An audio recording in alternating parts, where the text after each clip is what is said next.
Hey, everybody, welcome back to 13 Rings at NFC East Podcast. I'm your host with Lucas, Mal, Maurice, and Earl, and we are excited to bring you off-season grades. Now that all the off-season moves are done, we are doing grades, and we are starting out with my favorite team, the Washington Commanders, because, maybe I was a little diabolical and planned this in advance. I don't know. Maybe I do. I won't tell you guys, but that's okay. That being I know said, what you did. yeah, you probably did know what I do. But no, Mal, Maurice, Earl. So this is the order. We're doing Commanders this week, Eagles next week, Cowboys the week after, and then we're finishing up with the Giants. Sounds good. That being said, this is going to take a little bit. I'm not going to lie. The ball is in your court, sir. Go ahead and Yes, dribble sir. away. Yes, sir. Yes, sir. So let me go ahead and start here with we're going to grade free agency at its own. Commanders free agency, I'm going to give it a B+. I feel like, did we fill all of our holes? No, but, we did address things, and outside of one horrendously bad move that nobody could predict because it only recently came to light, with Brandon McManus getting cut from the team because of off-field allegations. I think free agency was a success, and going back to the McManus thing, I think they made the right move by cutting him. The Agreed. Commanders, some people might say innocent until proven guilty. Absolutely. However, Commanders are the one franchise that cannot play around with sexual assault allegations, considering their former owner, Dan Snyder, had nothing but those. So Yeah, it's definitely a track history. So we got to distance ourselves away from that as much as possible. McManus, if you're innocent, rough story, man. I hope you bounce back. But if you're not, you should know better. You're a grown man on a team flight. Come on now. That being said, free agency, we didn't make the marquee big move, but we made a lot of solid moves. So I think B+ is solid for that. Do you guys agree on that? Yeah, I agree. Yeah, I'm cool with it. Yeah. Okay. Grading the draft. I'm going to give that one an A- here, guys. I like a lot of our moves. I wish that we would have addressed the offensive line just slightly more. And we want more defense than offense in this draft. But, we got to know who our head coach is. And to be fair, looking back at it, our defense was one of the worst in the NFL, if not the worst. So I'm okay with us going a little bit more defensive side than offensive side in the draft. What was your grade again? A-. I think that's an A-. You got a franchise quarterback. You got a first round defensive player in the second round. Granted, he is having a little. He's not going to be able to do off-season stuff until probably training camp. But you live with that. And I think Luke McCaffrey is a steal, and I'll get into that more later. But yeah, I'm going to go with that. And for undrafted rookies, I'm going to go with another A- here. And the main reason why I'm giving it an A- because we were able to steal Sam Hartman away from the Giants. So that is why I'm doing that. Do we agree on that one? On both of the draft and undrafted free agent moves? The draft, Newton fell for a reason, and we finally figured out why. It's injuries, but he has a chance to bounce back. And the lack of offensive line help, I would give it a solid B. Okay. Yeah, Same I'm here. going with Maurice here, only because your offensive line coach is Bobby Johnson, and I know him. You need to have established talent on offensive line. Otherwise, he's not going to develop anybody. Yeah, that's a little worrisome. But we only Yeah. drafted one offensive lineman, so hopefully he can just focus on that one, and the rest of the guys that have already been there can hold their own. Hopefully. Yeah, I hope they take what they already learned and don't listen to Bobby Johnson. That's just my opinion. Well, look, anything's possible. We'll wait and see. He did have success in his previous stops. It just wasn't in New York, so I don't know. Maybe it was. Lucas, look, we were ranked one of the worst offensive lines in the league. I understand that, but you also didn't have good personnel either outside of Joe Thomas, right? Evan Neal was a top 7 pick. Yes, and now he's on a short leash. We talked about it last pod. By the way, we did, but I miss you guys too. But if he's that high of a talent, and I don't care what anyone says, even you guys as franchises had Evan Neal as high on your draft board. He didn't help in any way, shape, or form. I don't know. Hopefully he turns it around for you guys. I'm just going from experience. I'm also biased because that man made me very mad last year. But hopefully things change. And by the way, I forgot to mention this before the free agency stuff. Well, let's talk about the hires here real quick. We got to regrade those offseason changes in the front leadership. I'm just going to label it as leadership here. I think getting Adam Peters was an A+. Dan Quinn was probably like a B minus, if I'm being honest. I don't hate it, but I don't love it type deal. That's fair. And I think the assistant coaching staff is really solid. Does have some question marks, though, like can Cliff Kingsbury do what he needs to? Like, it's mainly on the offensive side. The defensive side, I'm not really worried about. So leadership as a whole, I'm going to grade that as like a B. I feel like B's okay. Yeah, I'm going to give it a B. It'd be a B minus if Adam Peters wasn't hired. I agree. Yeah, So actually, that's fair grade. Yeah. I think Adam Peters really brings you up to that, like a little higher grade.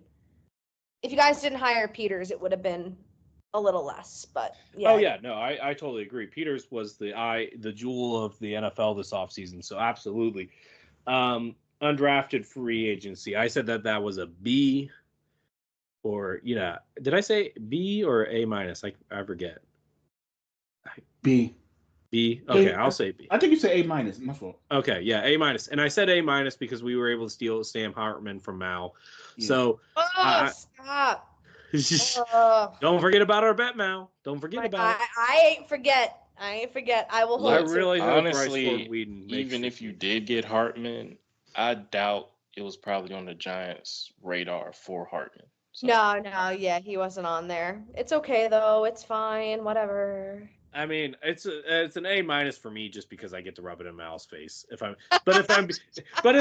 I'm being objective here, it's probably a solid B plus. Honestly, undrafted free agency moves are always a hit or miss. We'll never be able to truly grade those until we see them play or if they make the roster. But I would agree. I think Sam Hartman was a fantastic pickup. In the end, I mean, I've been watching him for years. I love Sam Hartman. And in the end, if you did need him to step in, I think he's one of the bigger options in the end. Like, listen, Tommy DeVito was an undrafted free agent, and he became Tommy Cutlets, the Lord and Savior of New York. No reason why Sam Hartman couldn't do it if he had to. So, in my opinion, I don't think he was a bad choice. Just saying. I mean, yeah, no. And honestly, he's not he's going to be third string if he makes the team. Let's be clear. There's still Jeff Driscoll on the roster. Yep. They're competing for that third. And he might be either third string or probably on the practice squad half the time. Honestly, the undrafted free agent I'm looking at here is Marcus Rosemary's Jack Saint. That's the guy I'm looking at because I'm seeing some good things from him in rookie training camp and OTAs. I like what I'm seeing from Marcus Rosemary Jack Saint. He has a chance to break the rotation, I think. So we'll see. So yeah, that's what I think of I think that's the one name that you have to pay attention to with the undrafted rookies on the team. I mean, anybody else could really pop. I'm looking at that. There's some offensive linemen. That being said, so let's move on to the best move that they've made this offseason. And this is a tough one for me. But I'm going to say, this might be a little controversial take here, but I think the best move that the team made this offseason was actually hiring Adam Peters. I mean, that's not far-fetched, but can I say something obvious? Yes. So, in my opinion, the best move that you guys made was drafting Jaden Daniels. I mean, yes. Getting your franchise quarterback is never, ever going to be not the best move. Like, finding your quarterback is what is the most important. And you guys haven't had one for a minute. Agreed, but okay, would we be excited about Jaden Daniels if Ron Rivera was still running stuff? The answer is no. No. So I agree with you. I think both were great moves. I just think that the Jaden Daniels move was the best bet. Yeah, anytime you draft your franchise quarterback for the next 10 plus years, that's a big move.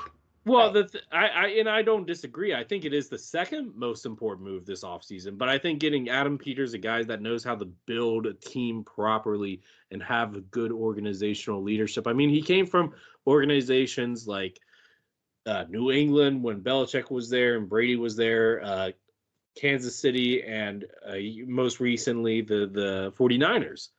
So having leadership like that and a guy knowing how to properly build around your franchise quarterback is, in my opinion, the most important thing. Because like you could get the franchise quarterback, but you hear Mike Greenberg says this the most, and I agree with him when he says this from ESPN. There are more quarterbacks ruined than developed in the NFL, and I think having a leadership and getting the pieces around him like a solid head coach. And I'm not gonna lie, I'm not the biggest Dan Quinn fan, but he's good, right? I think we can all at least like he's a good head coach, right? And then you get the pieces like getting the building blocks around him, like Luke McCaffrey, Brandon Coleman, Ben Sinat, like, and then building a really good defense around him. Like that's like, I don't disagree. Getting a franchise quarterback can help a lot of things, but getting the leadership to help, not only to select that franchise quarterback, but also develop him properly is what's going to win championships. So that's my thought process. I don't disagree. Personnel wise, the easy answer is Jaden Daniels. Personnel wise, that's the easy answer, and it's the correct answer. But I'm thinking as the franchise as a whole. So that's where I'm at on that. And you guys can agree or disagree. That's fine. But I don't disagree that Jaden Daniels, sorry, not McDaniels, I'm thinking basketball now. Jaden Daniels is the most important personnel player. But in terms of the most important or the best offseason move in general is hiring Adam Peters. That being said, the worst move. This is a really easy one. Signing Brandon McManus. But that's low-hanging fruit here. So let's Yeah, also, like, you guys didn't know about any of that. Yeah, we didn't really know. So they only found out about it on the 27th. Yeah, that stuff comes to light when it comes out. Yeah. So let's ignore the McManus part. Let's look at the other stuff here. And I think Maurice mentioned it. It's just building the offensive line a little bit more would have been more helpful. So it's not like one move. It was the combination of not like you added, I think, 3 offensive linemen, but like Al Grady was a backup in Kansas City. Biotish has 1 Pro Bowl, right, Earl? And so like he's good, but I don't think of him as like a top center in the NFL, right? And like getting Coleman, who we're not even sure if he can play left tackle. That's the big question, right? So like. The lack of focus on the offensive line, it would be the worst move or lack thereof a move. Because I don't think any of the players that they signed were bad per se. So that's what I'm going to say. But the most underrated move is drafting Luke McCaffrey. Guys, I told Maurice this in a phone call during this past week. Make an argument to me that Luke McCaffrey is not the best slot receiver coming into the season. Make the argument. Because Maurice, do you even know who your slot receiver in the division? Like Maurice, who's your slot receiver? Right now, I would assume Aeneas Smith, who's a rookie. Okay, so we have no idea, right? Or Paris Campbell. Okay. Right? So that reaction right there says enough, right? Earl, who's your slot? Our slot is Jalen Tolbert, Kevontae Turpin, or Jalen Brooks. So there's no answer there, right? There's no solid answer there, right? Now, Mal, so Mal, then you have Darius Slayton, who's not happy wanting a contract extension, and in my opinion has played under par for the past like year or two, correct? Yeah, also Wan'Dale Robinson. He's not really a slot. He's more of an outside guy, isn't he? It depends. But like you said, there's no definitive answer. Piece, though. Yeah. But Wan'Dale can be used in the slot, absolutely. Okay, but like Luke McCaffrey, look, I don't know. It's a feeling that I have. It's a feeling. It's more than a Lucas feeling. is living off of vibes, everyone. I am. It's more than a feeling. It's more than a feeling. It's So the you feeling really that think comes to Bro you. is going to be like your star slot receiver and the best in the division? I think so. Yeah. I mean, All right, look. all right. He has the pedigree. He has the pedigree. Is Right. it because of the name or is it because of the skill? Which one is I mean, getting the you more? skill's there too. I mean, like It's the name. his ability to It's catch definitely contested. the name. No, it's not just the name. I'm not lying that I'm not going to lie and say that the name has nothing to do with it. It absolutely has something to do with it. Okay, However, so you want us to watch the tape? Yeah, watch the tape. He's made a lot of good contested catches. He gets the separation. He's very precise on his running route. And as you guys have seen with former quarterbacks come wide receiver, they're really precise on their routes and they know where to be for the quarterback. So I think he's going to be that release valve. And I said this last like 2 pods. He's going to be Daniel's release valve. Like he's going to be the safety net. He's going to be the guy that Daniels looks for when he needs a check down. So that's my most underrated move. I don't know if you guys agree with that or not. Do you guys have any other thoughts? No, that's fair, man. Like, Yeah, I if hear you you. have an underrated move, it's there. That's your take on it. And when you're able to back up, I mean, do you guys with the have info another for it, option? I mean, like I'm surprised you guys aren't pushing back on like Bobby Wagner or like Frankie Louvu. that's actually the one that I have for you guys. Getting Frankie. Okay, yeah, I think Bobby Wagner is overrated. Well, I'm not I really think that thinking move about was his on the overrated. field production at this point. I'm looking at his intangibles as a leader.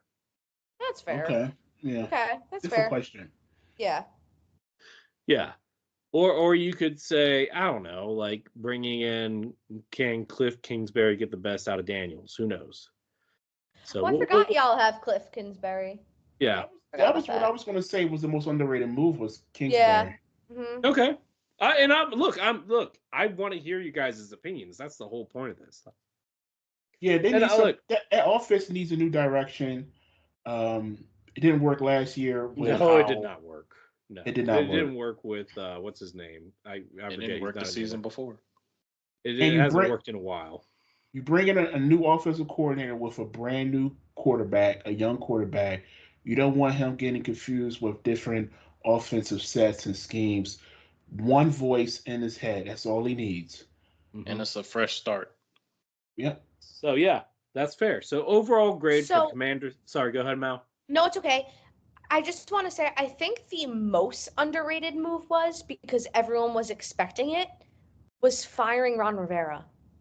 I don't think anyone made that much of a big deal about it.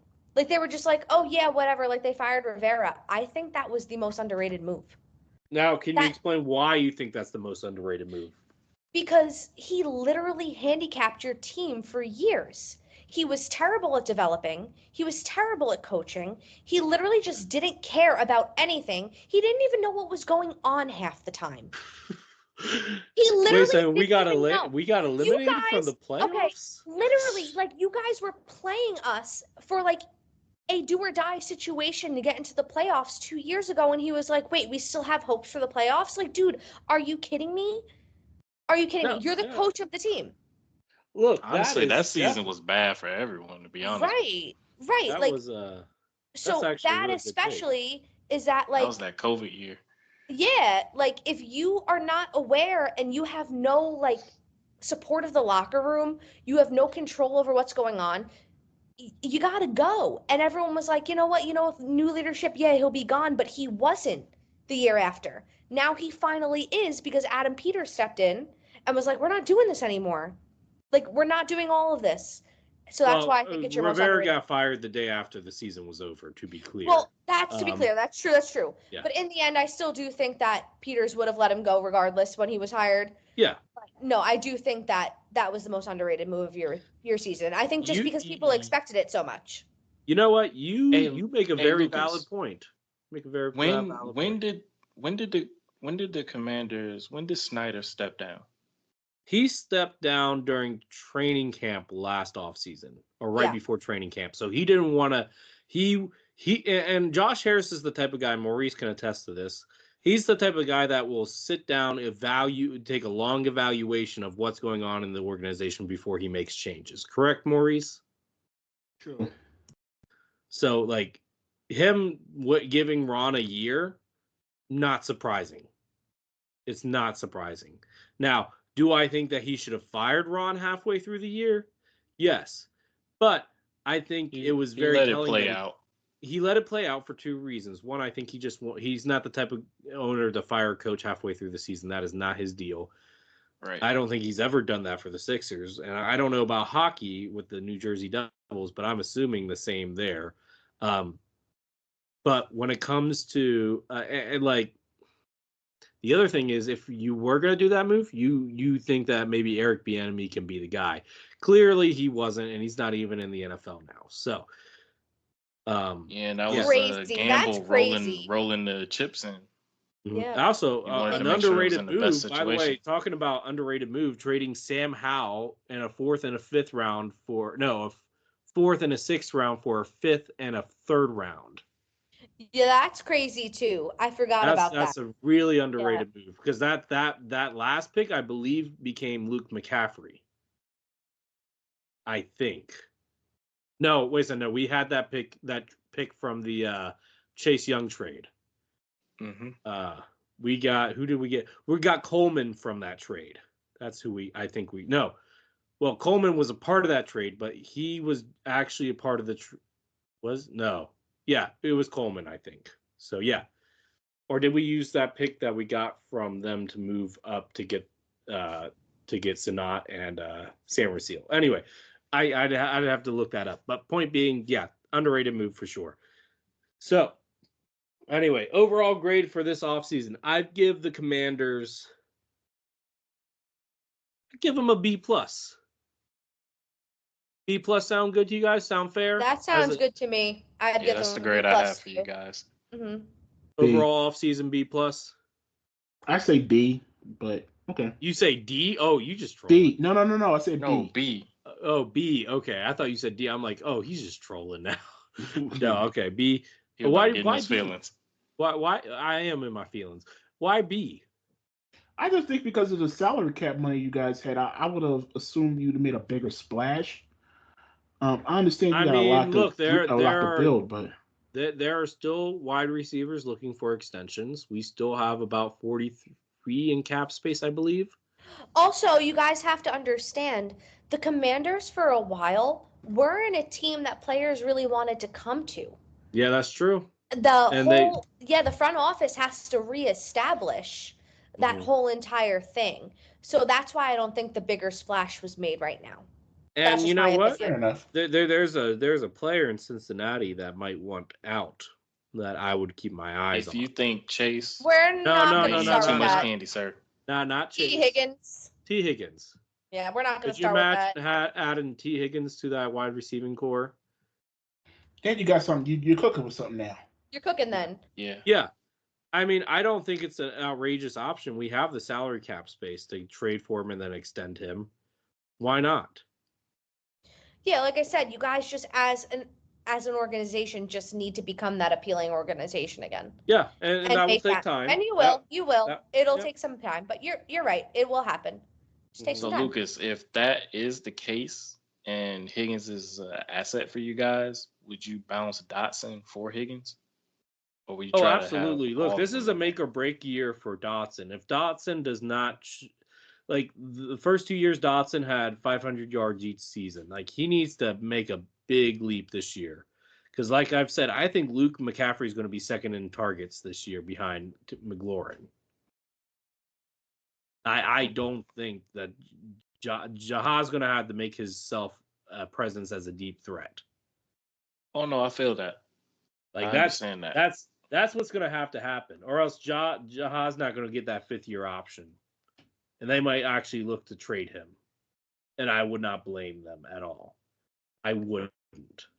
It's a prove it year for him to see if he's that guy. Yeah. I feel you on that. So, yeah, that's kind of where we're at. Our next segment, we're going to be talking about the NFC East team news. And we're going to kick this off with Lucas. You're already on a roll. what you got to conclude? Yeah, just about the McManus stuff. Team didn't learn about the news until the 27th of May, so last week. They have already waived McManus, and they did sign another kicker, Ramiz Hamed. He's been with the Bears and Packers in the past, and in the UFL this season for Birmingham, he's kicked 10 of 13 field goal attempts. And so I I'm willing to see what happens. I'm actually that one kid in the UFL, the one that can make the 60-yarders. That's who I'm really looking for. Talking about the Michigan Panthers kicker? Yeah, that guy. Yeah. Yeah, it's just outside for him. Just got to see.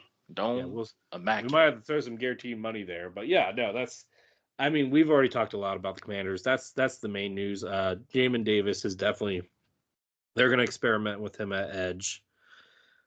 That Viper position. Mm-hmm. And going back to what Lucas was saying about McManus, Schefter reported this minute, like a minute ago. Oh, really? What do you say? The Commanders head coach Dan Quinn said the team was unaware of the allegations before signing him. Yes, yeah, he true. Might be cooked. Yeah, so they didn't even know. So, yeah, he's probably cooked. That's what I was saying. They didn't find out until like last week. So yeah, he's definitely cooked with that. Yeah, so just the McManus thing. Look, I don't really want to talk too much about it because let the legal process do its thing. Yeah. Obviously, if he is guilty, shame on him. He gets everything he deserves. If he's innocent, I hope that he can rebound from it, but it's going to be tough. Yeah, that's pretty much all I have to say about it. For the Commanders, they're in a tough spot. They have to look at the UFL now because pretty much all kickers have found a new home. That's going to be tricky, but hopefully we can get through it find a diamond in the rough there. Sounds good. We're going to shift over to Maurice. Do you have any team news? Well, yes. The Eagles, officially yesterday placed Jason Kelsey and Fletcher Cox on the reserve retired list. So their retirement is official. Okay. Two great careers. Salute to them. Yes. Yeah, salute. Yeah, two amazing careers. Actually, Fletcher Cox was at the mini camp today too. So him and Jason Kelsey are both still around, and that's good. To help the young guys develop, and they'll always be a part of this franchise going forward. So salute to them. Yeah, good for them. Is that it? There's not much in Eagles OTAs. Training camp. Besides that, one news that happened that was reported was, and this is shocking to me, is James Bradbury. Apparently, they're going to see if he can play safety. What? Yeah, that's interesting. It's because of Mitchell regime. No, I don't blame them. I just think they would have cut him. Well, maybe he has too much guaranteed money, and they're trying. Yeah, he has a dead cap of $8 million. Okay, he'll have to just eat that. So they're going to try to make it. They're going to try to make it work with Bradbury. See if he can play another position, which is safety. A lot of corners at the end of their careers move to safety as their last move they can make before it's time to hang it up. So we're going to see what James Bradbury does at safety. He has some good competition, a lot of young guys on his heels. We're going to see how that works out in training camp. Worst case scenario, he'll probably just stay on the bench. And that'll be a good thing because that means the young guys have stepped up and they've earned their spot. So that's it with Bradbury. Yeah, cool. Alrighty. Thanks, Maurice. I'm gonna shift over to the Cowboys. I have a couple of team news. I'm gonna start off where Dallas have started their mandatory mini camp, and CeeDee Lamb is a no-show. And I understand the reason why. He's looking for a contract extension, and in time it'll work itself out. So I'm not sweating it. Dak Prescott said he's not pressing on any contracts as well. So he's going to bet on himself and play through this season under the 1 year deal. So, and Micah returned and he talked about not being in too much communication with Mike Zimmer, pretty much a little under 20 words spoken to one another. So hopefully they're able to talk more and get things rolling with this new scheme that Zimmer is putting out for the defense. And I have a deep and saddened news. Dallas Cowboys guard, Hall of Famer Larry Allen passed away at the age of 52. This one really hit hard on me because he was by far my favorite offensive lineman to watch growing up. I do have three memories that I would like to share about Larry Allen because I'm going to speak on a case where he is by far one of the greatest athletes, not just a lineman. But the first memory that I have of him was him running down a linebacker from an interception pass from Troy Aikman that he was point blank shot like a dart and stopped the linebacker from scoring a touchdown. He was at 6'3", 325 pounds. They really didn't have like timers back then on how fast he ran. He was very agile. He was big. He was a monster. He was fast. And being able to see the wheels under display on that play, that really lit up my eyes as a kid seeing that. My second memory I have of him is back during the Pro Bowl skills competition where he bench pressed 225 pounds at a crazy 43 times. That was by far one of the most longest times of bench pressing 225 at the Pro Bowl skills challenge, where that leads up to my third memory of him where I actually saw him bench press 700 pounds. Normally, if someone at least touched the bar of 700 pounds, that would annihilate you. And him being able to touch the bar and to be able to do a bench press with that, that was incredible to see.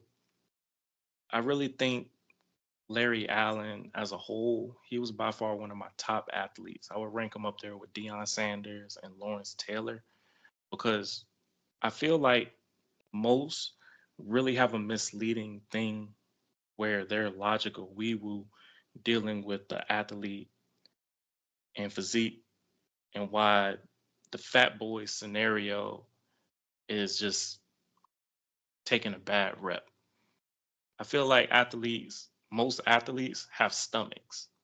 And Larry Allen, with what he was able to accomplish on the field as well as off the field, that was something that I will hold cherished to me because I feel like I want to make sure that I remember and honor him correctly, not just as being someone who was a great lineman, but someone who was the best athlete of all time. He was a GOAT to me, and I want to say rest in power, Larry Allen. Earl, I just want to say that was a fantastic tribute to him. Larry Allen, as I remember, was one of the best in the game, one of the best offensive linemen that I've ever seen. And when I heard the news, it was absolutely heartbreaking. I want to send peace and healing to his family. And to Yes. ask you a question, did we find out a cause of death of what happened yet? Or are I'm we still not not sure? I'm not sure. I just know that he was on vacation with his family in Mexico Yeah, I saw and that this just heartbreaking stuff. hit out of nowhere. Yeah, he was too And young. 52 is just too young. yeah, I So, do have one more thing. Being able to watch him on TV back when I was a kid, I was just starting out playing football before I decided linebacker was my favorite position. I was an offensive lineman. And being able to see him run full speed and have the power and athleticism, that ignited something in me as a kid, just being able to see that because with what he can do, and I've heard story after story with Larry Allen, but one in particular came from Giants defensive end, former defensive end, Justin Tuck, where he was explaining that he caught the tail end of Larry Allen's career, but he remembered this play where they kind of nicknamed Larry Allen the train, where when he lined up, he was like, whoop, whoop, signifying that him, Moose Johnson, and Emmitt Smith was going to run through the gap and there was nothing you could do about it. It was to the point that Tuck was trying to line up on a different side on the line because he didn't want the smoke from Larry Allen. I feel like Larry Allen just had that intimidation factor where he was a humble guy, but when he was on the field, he was that monster.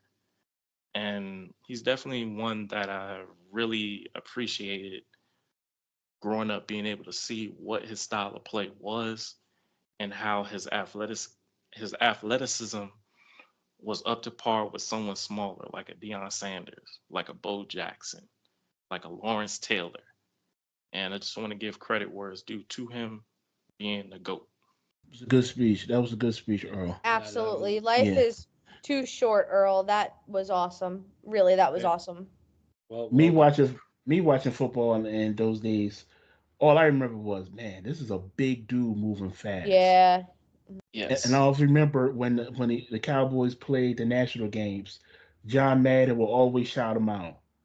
John Madden loved Larry Allen, Yeah. and Yeah. that was always something I remember about Larry Allen. He was dominant, even on the Cowboys team that had a great offensive lines. Larry Allen always stood out. So Yeah. condolences to the family, and Yes. may he rest in peace. Yeah, and I'd like to make a general announcement from the 13 Rings podcast. We wish Larry Allen's family healing, peace, and hopefully something will come good for them in the future. Tragic situation. Yes. Prayers up. And absolutely. I do have one news in particular. It deals with Zach Martin. Right now, he's playing under the last year on his contract, and he's thinking about possibly hanging up the cleats. And it's one where I could understand the situation for him, and whatever decision he makes, I'm cool with. Where he's had a dominant career, and I just want him to be at peace with the decision he makes. And Lucas, But I know you have a question for me. yeah, I do actually. Earl, does this make you kind of upset considering that he was holding out last, training camp for a new contract?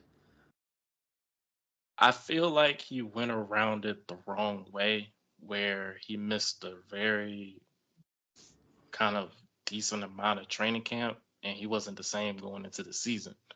Mhm. Now, if he would have went into OTAs or somewhere in that range to at least get the contract he wants, I just think he took it the wrong way by undercutting CD Lamb and Michael Parsons and those contracts where he signed a deal beforehand, but then he's like, wait a minute, no, I want more money.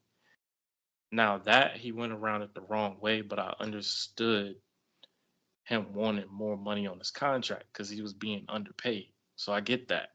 But doing it the wrong way at the wrong particular time of training camp where you're getting the new installment and what McCarthy was doing, as well as Mike Solari taking control. So yeah, I just think for him as a whole, I feel like, yeah, he's got his money.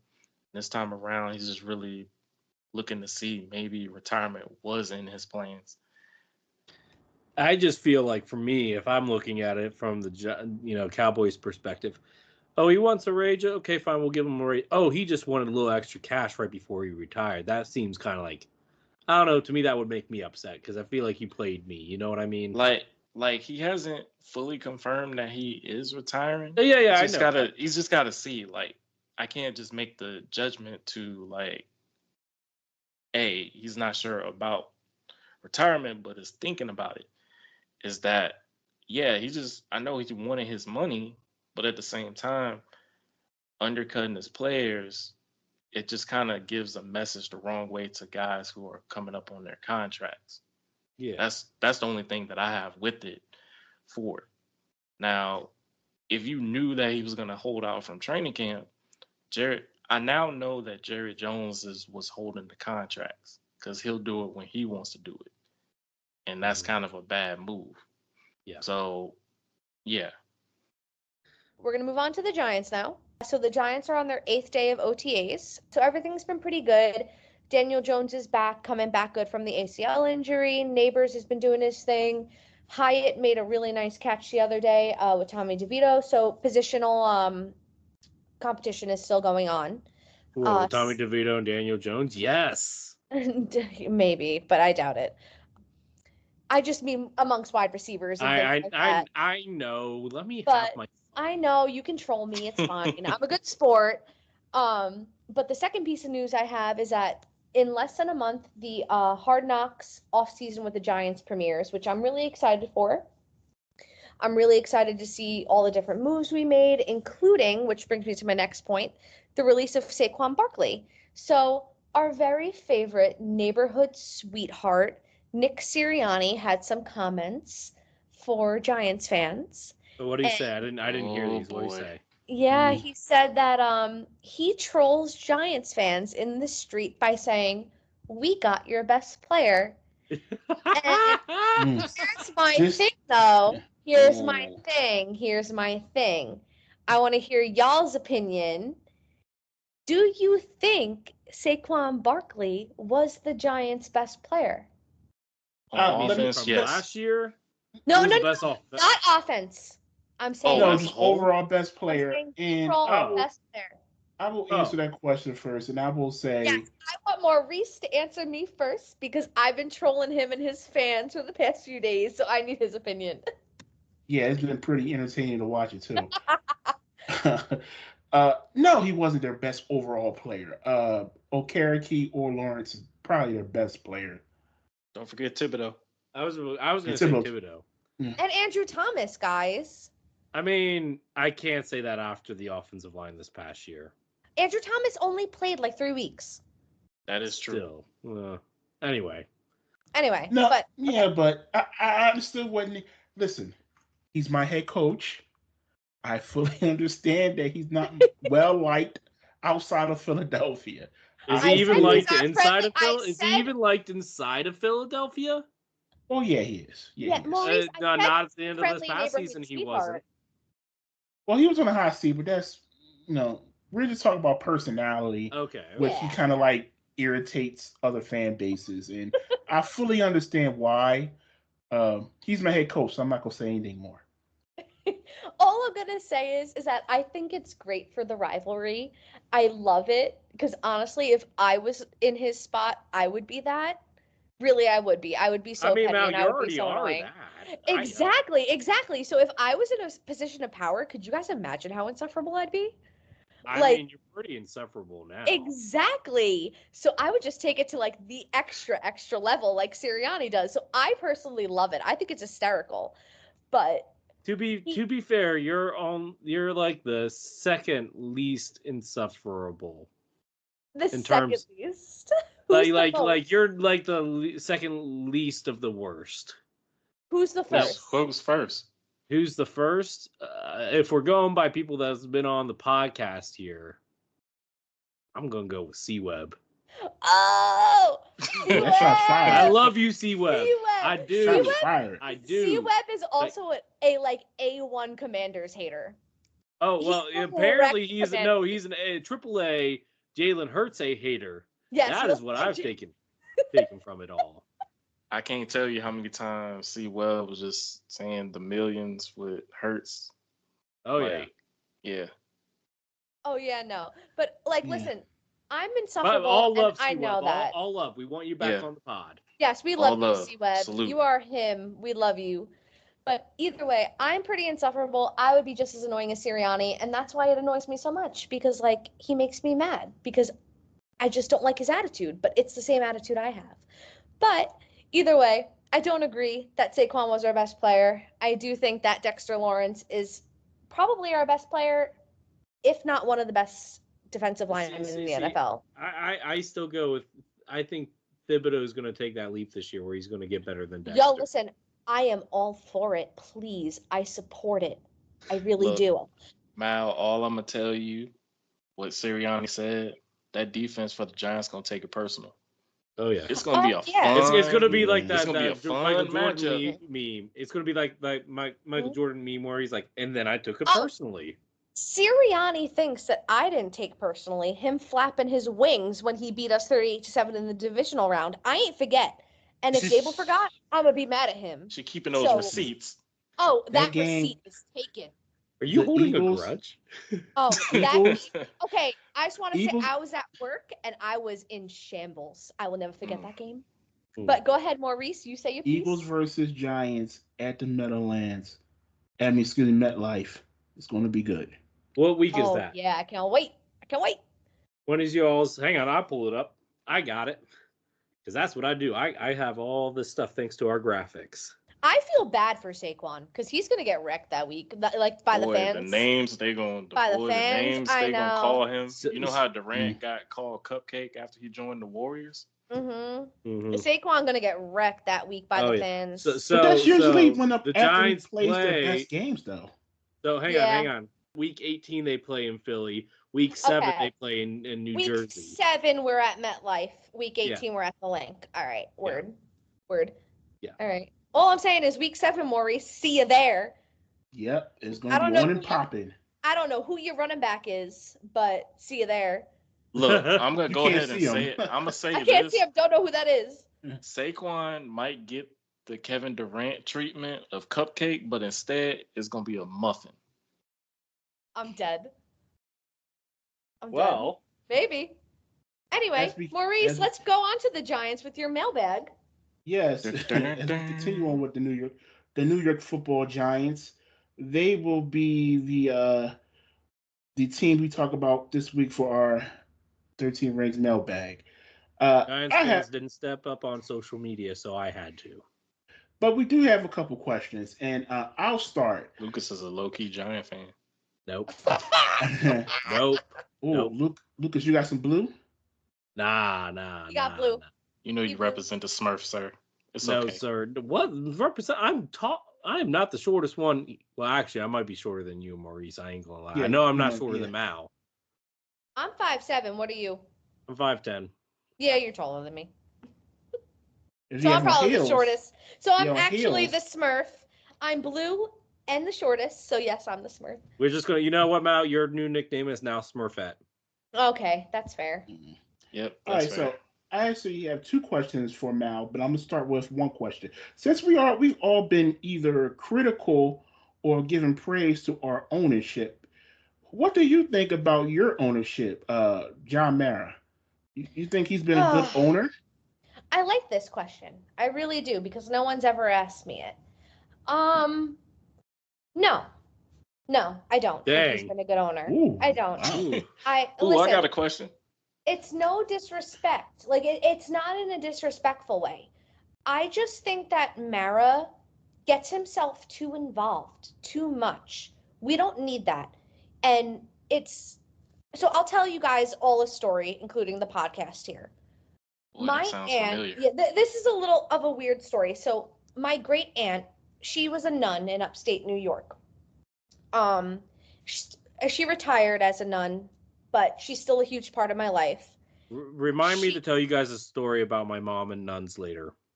Absolutely. So anyway, she was a nun in upstate New York at Dominican College, and one night it was really snowy, and a man showed up on her doorstep, like on the, I don't know what they call it, but you know, like wherever they live, a convent.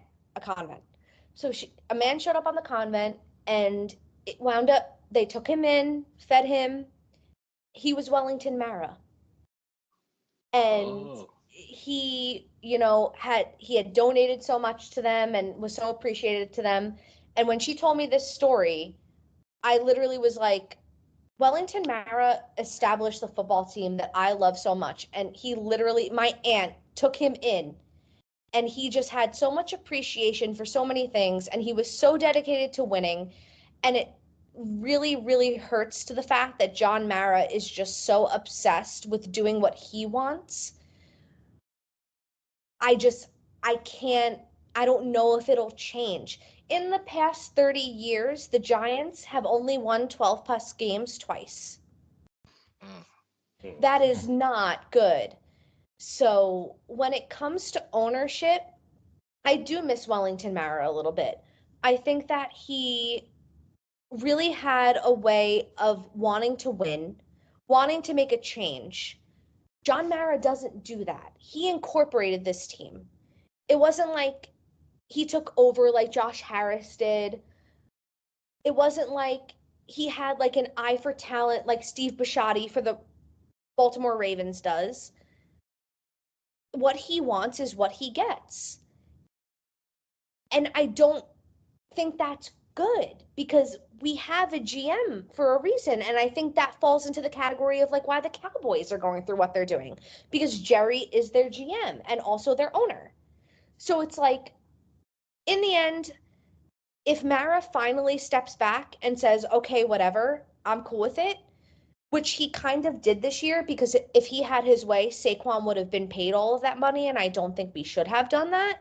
So that's a step in the right direction. Who's Saquon? But what happened? Who? Who's You know Saquon? who? Actually, I The don't know. name who we that don't is. speak of? Yeah, I don't know.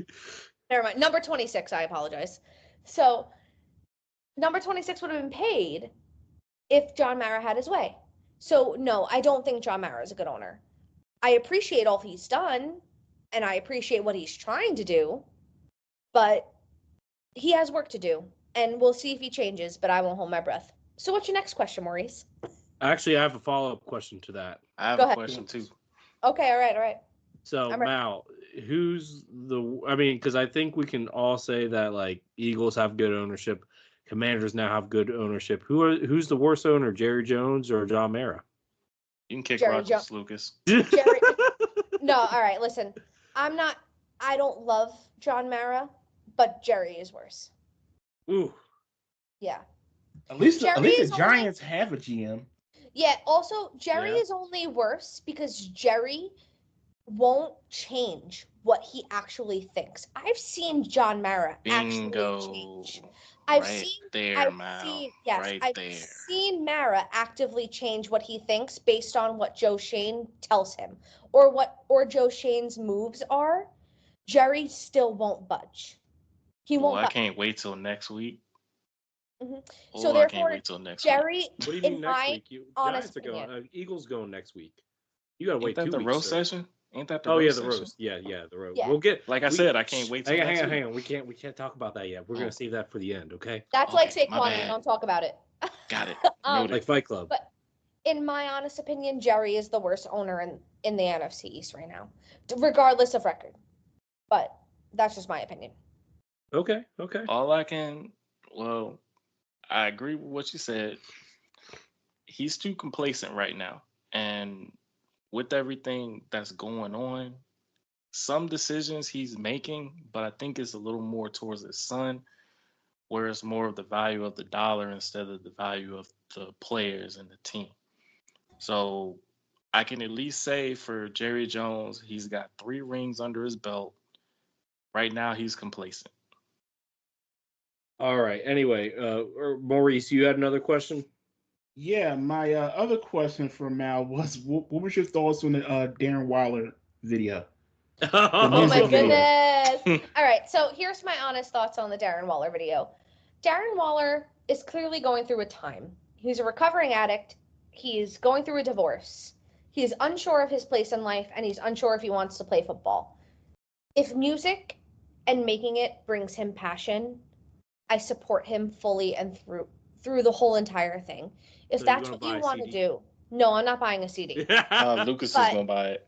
If if he wants to go that route in life, so be it. Whatever brings him peace and whatever brings him happiness, I just want him to make a decision of if he wants to be here or not, because there are other things we have to think about. And I'm glad that the Giants came through with a second option with drafting a tight end and also having Bellinger, because I already don't think we're going to have him.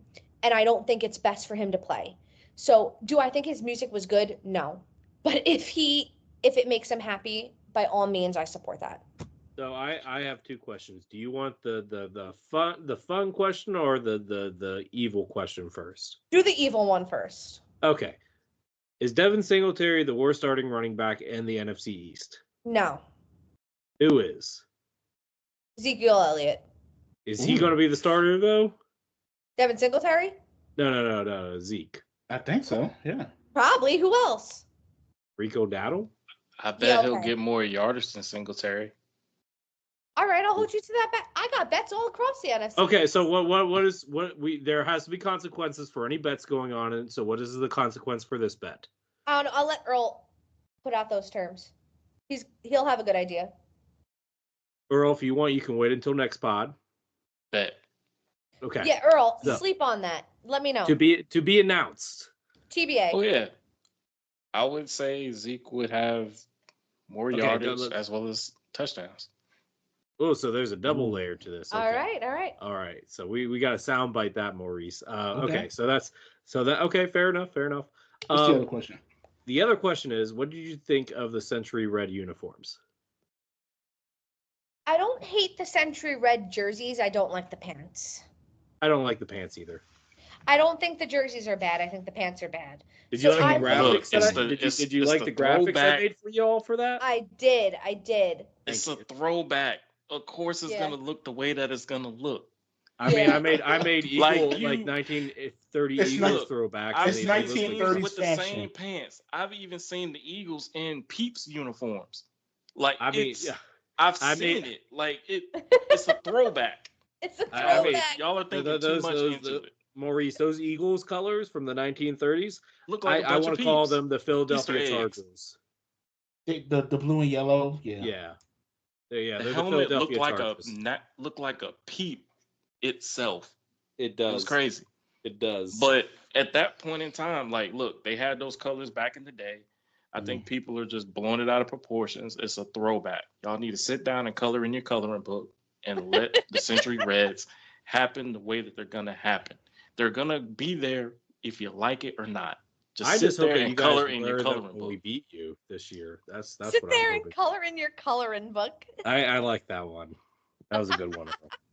But no, I just hope you guys wear them when we beat you this year, so that we can kind of rub that in the face. Lucas, that hasn't happened in years. I'll believe it. And you know what? Hey, different. This is not the same Washington Commanders that you used to know. They're the football wizards. You said the same thing last year too. We'll see what happens. Well, now it's actually true. So, anyway, yeah, he had to flip a coin in the wishing well. All right. Any other Giants questions for Mal? Yes, I have a question. All right, let's do it. Mal, with this scheme that's happening with the offense, how do you feel with Dable calling plays? I love it. Especially because, okay, I don't know if y'all have seen. Did you have seen how much weight Dable has lost? No, I haven't. He lost 300 pounds in 30 seconds. I mean, not that drastic, but he's literally like a new person. He looks fantastic, and he said something about his diet at the end of the season too. Yeah, he looks fantastic. He lost so much weight. Not that that's going to do anything with play calling, but I'm happy with it. Definitely give him confidence, though. Absolutely, I'm very. He looks excited to be in the shape that he's in, as well as calling the plays. Happy. He looks like a different person, and he's just like. I bet you he looks in the mirror and he's just like, I'm the most attractive NFC East coach now. I'm dead. I mean, he's right. He's right. But I'm gonna leave that one alone. Either I way, want to say something so bad. But carry on, man. Carry on, man. Either way, I'm really excited for him to call plays. In the end, Brian Dable really was a huge part of Josh Allen's development and what he was able to unlock with him. I would like him to have more of a say in the offense because Kafka is more conservative. He kind of just does what he thinks Daniel is good at. In the end, nobody really knows what Daniel is truly good at. He hasn't shown any type of potential when it comes to really anything. We don't know. Isn't that kind of concerning that he's in year 7, year 6? Year 6. No, I'm with you. I'm ready to move on, but this is the way that it is. I can't change who's going to be quarterback 1 next season. They paid him. Yeah, they paid him. We got to try and do it for this year. It is what it is. And he's back from injury, and he's clearly showing no signs of stopping. So I'm cool with starting him. Whatever. We'll see what happens. And I'm cool with Dable calling plays. I think that last year we kind of saw a glimpse of it. Now it's time to actually do it. If it doesn't work, then we know that it's a problem with the offense. We know it's a problem with Daniel Jones, which Daniel Jones is probably going to be the problem. But we'll see. No, don't tell Becca that. Listen, Becca, I love you. You know I do. You know where I stand. I want him to do well. I just don't see it, sweetie. That's all. Tell that to C-Web too. C-Web, you too. I love you too. But you know I don't see it. All That's right, all. Let's move on. Earl, it's time for your favorite segment. All right, the next segment we're going for is Who's That Football Player? Ding. This football player played with the Dallas Cowboys. Back in 2008 season, he had 5 pass deflections, 1 forced fumble, 7.5 sacks, 33 solo tackles, 12 tackles for loss, 15 QB hits. Guys, who's that football player? I can't say nothing. I honestly Mal? don't know. Maurice? I think Maurice This- might get it. This one actually stumped me. What was the year again? Wow. Thanks for 2008. doubting me, guys. Thanks. I didn't say Sorry. anything. Mal, I gave you an option. No, not you, Earl. Not you, Maurice. Lucas. Thanks for doubting me. Look. Dang, It's just that you Lucas. were a youngin' back then, you know? I know, I was a little youngin'. Yeah, you were just a baby. What was the year again, Earl? 2008.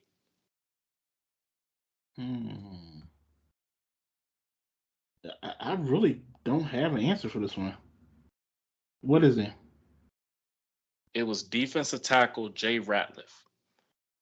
Okay. His career, he was a 4-time Pro Bowler as well as a one-time all first team All Pro. The situation why I brought him up in this is something that the Cowboys need. They need some shoes. They need defensive tackle shoes. Is it the shoes? Yes, we need the shoes. Jay Ratliff and what he was able to accomplish, he was that big man in the middle, which disrupted the rhythm of QBs, stuffed running backs, blew up blocks, clogged the gaps. That's what the Cowboys need for this upcoming season. And I feel like with Mozzie coming off shoulder surgery, having a couple of rookies, Denzel Daxon, as well as Justin Rogers, right now they definitely have to bulk up. But I definitely know we need someone either picking them up from after the post-June cuts or roster cuts that would fill the defensive tackle room. But yes, we need the shoes. And is it the shoes? We Okay, need them. what is that? I don't get the reference. NBA Jam? Thank you, Maurice. Okay. Wow. You need to learn your history, sir. First I off, at least thought I you would played. have known that. Okay, I never played NBA Jam. I played NBA Street. NBA Street. Okay. Never heard of He's on Fire. That's a generation later. Yeah. Is it the shoes? Yeah. Anyway. Alrighty. Jay Ratliff is the Who's That Football Player for this week. Good one. All right. Next is, I believe, Mal. And she has 3 polls this week. I do. So 3. let's get to some poll questions, guys. Sorry, go ahead. No, you go first. I just want to say 2 of these are mine because I got really excited on Monday. I apologize in advance for that one. No worries. So the first one is, as the team stands, where do you think the Dallas Cowboys finish the season in the NFC East? And most people said second. Is there any difference between Facebook, YouTube, or Twitter? Nope. Okay. Most said second. It was a consensus. Yeah, it's a consensus, which, I mean, I think I agree with. I think that's fair. What about you guys? Yeah, that seems fair. Yeah. I think they'll take a step back, but I don't think they'll take a big enough step back to where either the Commanders or the Giants can take advantage of it. Yeah, I think there's still a little bit of a gap there. So now, this next It'll question, be close. I'm going to need some context from Lucas because I don't understand it. So Should the Commander... Yeah, go ahead. You go first. So this is after the Commanders had waived Brett McManus, and I just had the random thought on a Monday morning. Who could we get to replace him? Because there wasn't very many options. And part of it was to see if we could get a shout out from the Pat McAfee show. But also Pat McAfee, even though he was a kickoff kicker as well as a punt punter. He also did do field goals in college, but in the NFL, he mainly did those two things.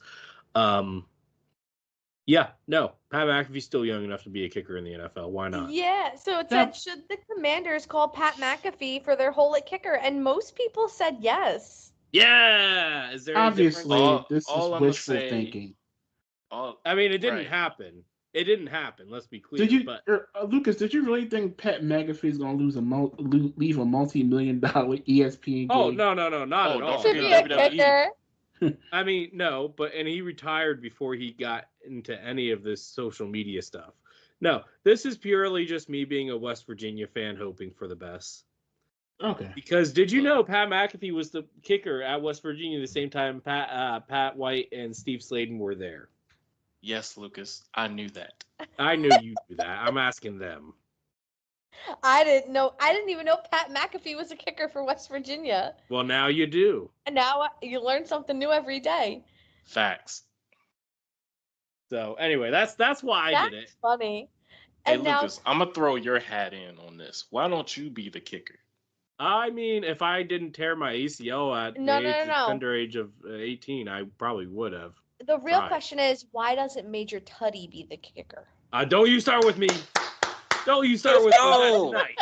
Not I was tonight. doing my best to keep him out, but I'm so glad you brought him into this. Mal, good gracious, that would Okay, be Mal. awesome. Okay. You would have I him see it. smiling Is every it going to time be he one of them makes the type of kick. nights? Okay. I see That how was- it is. I That's will my last record comment. every kick and send each video to Lucas and be like, "Are you happy? You like this one? How about this kick? Oh, he kicked it from 50 yards.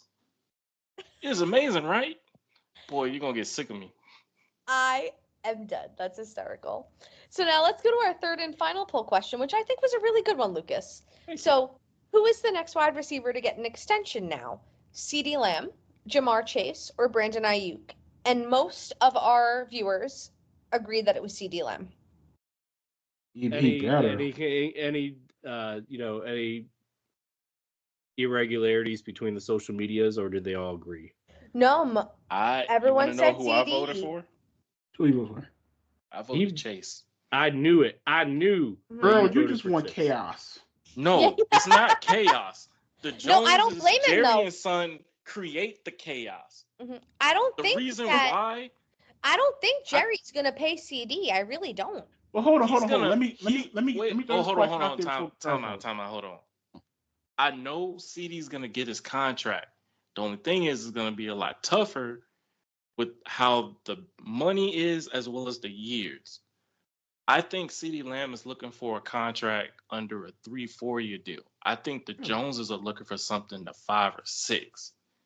They're gonna stretch out the contract. I believe CeeDee Lamb is gonna be a Cowboy for life, but at the same time, it's a difference in the money to it compared to the year longevity.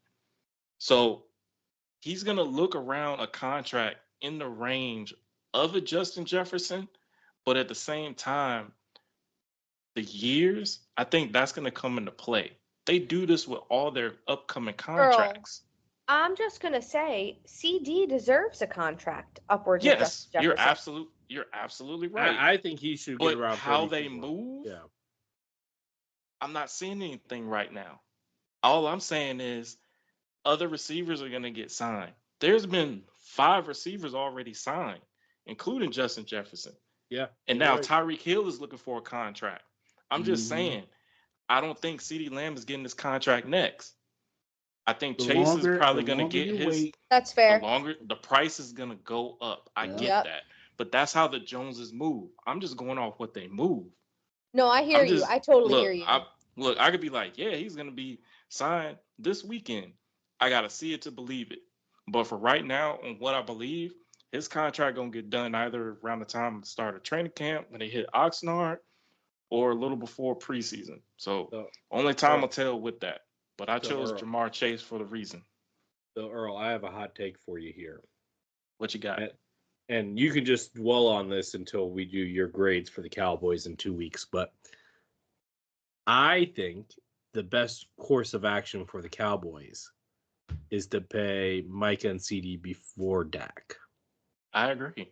If they do that, they're not going to sign Dak. Yeah. Well, then let them You walk. can only have 2 of them. And I Yeah, but also who's going to know that replace I him, doubt they Lucas? would. Who's going to replace Dak?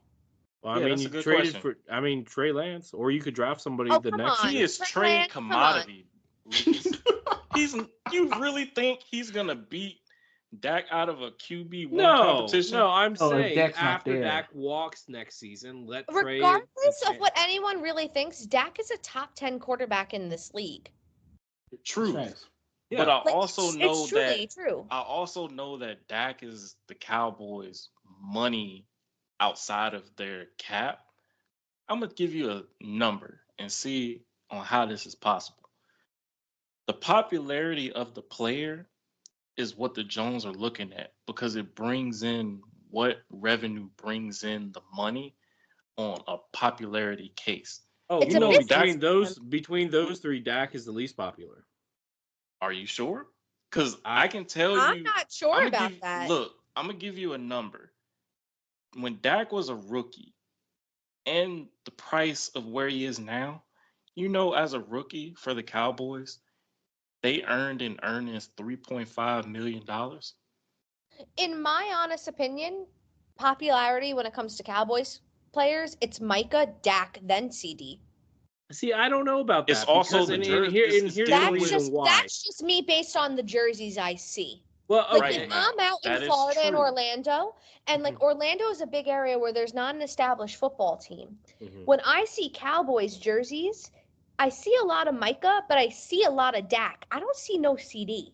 Okay, well, here's my counterpoint, and I don't want to make a big deal about this, but Earl knows this. In the past, white quarterbacks have been the thing for Cowboys, right? Dak is one of the few black quarterbacks. I suspect there is a portion of the fan base, and I'm not trying to call out anybody. You're thinking there's some prejudice Yes. into it. Yeah, I think there's a level of prejudice against Zach from the fan base. So that's this. I mean, no, I'm not. Earl, tell me if I'm wrong here. The Because one thing I'll eat it if I'm wrong, but like, the one thing I could tell you with Dak Prescott, he honestly wasn't supposed to be the successor of Tony Romo. It was by grace that he was even considered because Kellen Moore had an injury. The other quarterback, Jaleel Showers, he had an injury. Dak outplayed both of those guys. So when the preseason came around, after Romo went down, Dak, he balled out. So he earned the starting position from that. But it was one that the Joneses really didn't see. Dak had to prove them wrong on their decision. So right now it's just a back and forth thing right now. But do you get what I'm saying though? Do you disagree? Because like, if you don't agree with me, like I'll take your word for it. If that is the case, then why did Jerry pull the trigger and get Trey Lance? That is a very good point. But let me add one thing before we conclude this point. I do understand what you're saying, Lucas, based on like the response on Twitter. Yeah. So I do understand what you're saying. Mm-hmm. But the thing that I don't think that is true is that the most important thing is that the Cowboys as a franchise and as an organization don't think that. Oh, I never said that they did. I just said from the fan base. No, I hear you. Fan bases are going to be fan bases. Everyone's awful. Truly. Yeah. Like the fan bases across the board in the NFC East are not good. They're overdramatic. They volatile. They put all this blame on everybody. In the end, Dak went through a lot.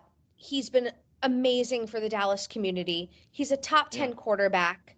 He's very popular amongst the fans, whether people like it or not. And I just don't think letting go of him would be in the Cowboys' best interest. That's just my opinion. But the thing is, Lucas, will Dak accept less than the max from the Cowboys? No, and I don't blame him if he doesn't. Truth, Lucas.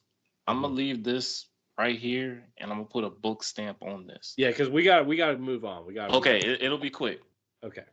Dak, CD, and Micah, they will get their contracts. I'm not sweating anything.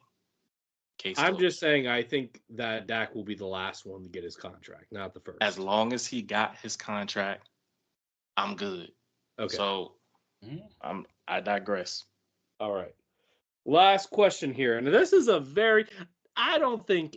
only one person on social media got this. And kudos to them. Let me see if I can find that real quick, actually, because I want to shout them out by name. So the question was, who was the last Washington running back to lead the NFL in rushing touchdowns? While I'm looking for that, I'll let you guys try to figure out who that is. And it doesn't matter the year. Is it most recent? in what All year time. if you can figure it. But I'm just going to ask you guys Okay. first. I think I know who it is, but I don't know the year. Okay, who do you think it is? I think it's Riggins. Not Riggins. He did do it, but he's not the most recent. He's not the most recent. No, then I don't know the answer then. It wasn't Morris. Nope, Morris never led the NFL in touchdowns. Rushing touchdowns. Was it Portis? Nope. That was my guess, Portis. Hold on, I'm gonna give it a crack. Was it? Are they on the team now? No. Okay. Gibson? No. I'm gonna get one more. Stephen Davis. Yes. Oh. Okay. Stephen Davis, 1999. That was that's a hard one. I went through all the running backs, and in the back of my head, I was like, I literally was only 3. There's no way. Yeah, it was 8. A good one though, wasn't it? Yeah, that was a good one. You had my brain thinking, sir. Kudos. Thank you. I really thought that was a tricky one. I was like, I don't know if anybody. I'm trying to find the person that got. You stumped me. Trying to find the person that got it. Give me a minute here, because I want to shout them out. But Look, I can't. You can't look. It left with Maurice not being mad that it was somewhere in the 1930s or 20s or anything like that. So It was a good question. For real. Yeah, it was a good question. It was in the Super Bowl era. So it was in the Super Bowl era. Because I definitely know if it wasn't, Lucas was about to drop a diss track. Because he's like, I'm tired of you sending me on this trivia such and such. I'm not even going to do it this time. I might get in trouble. No, you're good. No, that was I was like, I got to make this one hard, because like it was like I said, I was just like, I'm like, I need to come up with more inventive ways to do this. Otherwise, it's not going to be any good. So, hang on. I'm still trying to find it. I can't seem to. Give me a minute. What platform was it on? It was on Facebook. Okay, give me a second. I might be able to. I think it was on Facebook. Can you guys check Twitter? Because I'm pretty sure it wasn't on Instagram. Okay, no one responded on Facebook. No. It was in a group on Facebook. I just checked all the Commanders/Redskins groups. I refuse to go there. That's against my religion. I know. Well, I have to go on to the Giants ones, so running the Facebook one. So I got you. Well, anyway, if we find it later, we'll definitely shout it out. But I think it's time for us to wrap things up. Mal, you weren't here last week, so you get the honors of wrapping things up. Thank you guys so much for listening to our podcast. Please follow us on Amazon Music, iHeartRadio, Spotify, and Apple Music at 13 Rings NFC East Podcast. And please make sure you give us a follow on our socials, Facebook, Twitter, and Instagram at 13 Rings NFC East Podcast. And please make sure you subscribe to us on YouTube at 13 Rings NFC East Podcast. You can also find our bloopers there. Everyone have a great night. See ya. Blessings.